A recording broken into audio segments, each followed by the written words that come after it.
Welcome back to the channel, everybody. Thank you for tuning in. Just wanted to do a short video today on this brand new Brinly disc. So I purchased this disc last weekend. It is a Brinly model DD-1000 tandem disc harrow. What makes this one a bit unique is it's actually new old stock. So it was never used, never actually sold even.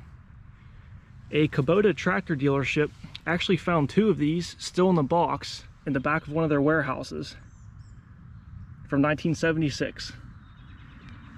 I had the chance to go and look at the second one here and actually make the purchase. So it was still in the box, actually completely disassembled.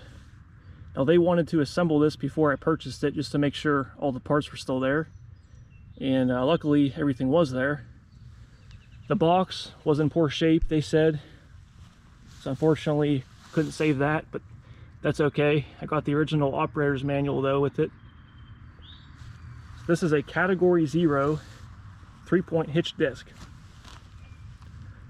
You got two pins down here, and the top link for the 3-point goes here.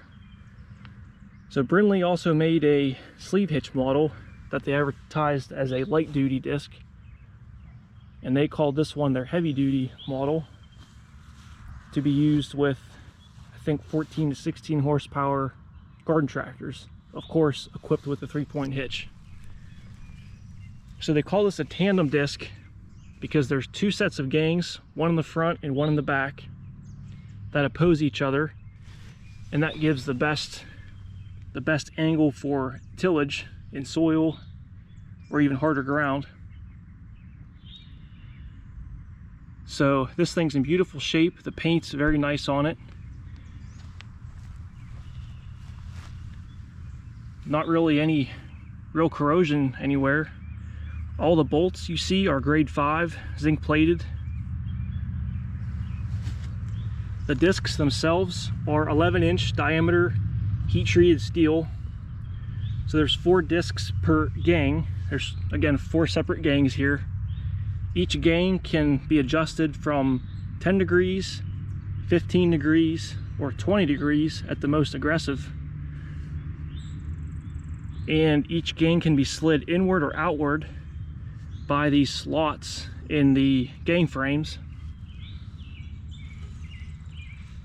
In Brinly, they advertise this as a 52-inch cut. So currently it's set up roughly 48 inches, so 4 feet wide, which will nicely cover the tire tracks of a John Deere 140, which is why I purchased this. I picked up a 3-point hitch. It's a true John Deere 3-point hitch for my 140 last year, and I plan to hook this disc to that for show, and of course I'll have to try it out at least once. So it still has the original decals on it. The decal on the left side here is the serial number tag. There's a letter followed by 2 numbers, and those 2 numbers represent the year of manufacture. So again, this is a 1976, which makes it 48 years old. The other side here, you can see, still has the Brinly decal on it, and you can tell this is not a modern kind of vinyl decal. Sort of has a soft feel to it. Very nice shape. You can see the paint here.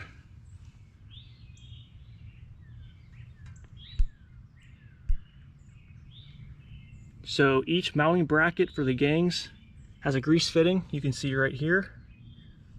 So there's 2 bronze bushings inside of here. That's the bearing for the disc shaft, if you will. It's essentially a bolt.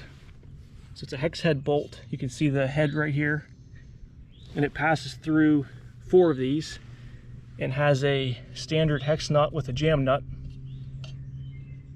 These are basically spacers or tubes that have end caps, one on each side.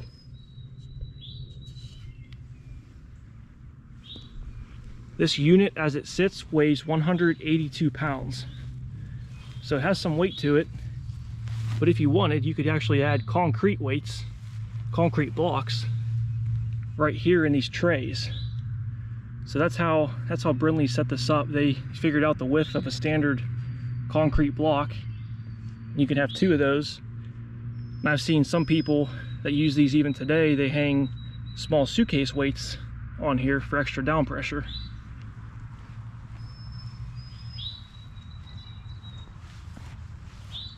And Brinly, they sold this as a heavy duty model. Again, their light duty model they called, basically was the sleeve hitch model, single gang, which those could be hooked back to back to make it a gang. But this thing has much more weight than those sleeve hitch models. You use those sleeve hitch models quite a lot behind my John Deere 140, and you must add weight to them if you want them to do anything. So sort of interested to see how this one handles behind the 140. Definitely gonna need some front weight on that tractor. Well, the sun's going down on us here. That's about all for this video. If you found this type of video interesting, please consider subscribing to the channel. That will help us out a lot. And stay tuned for future videos of this disc and the John Deere 140. It's getting more and more difficult as time goes on to find these new old stock items, and it's hard to believe this one's nearly half a century old. So I hope you enjoyed this video again, and appreciate you watching.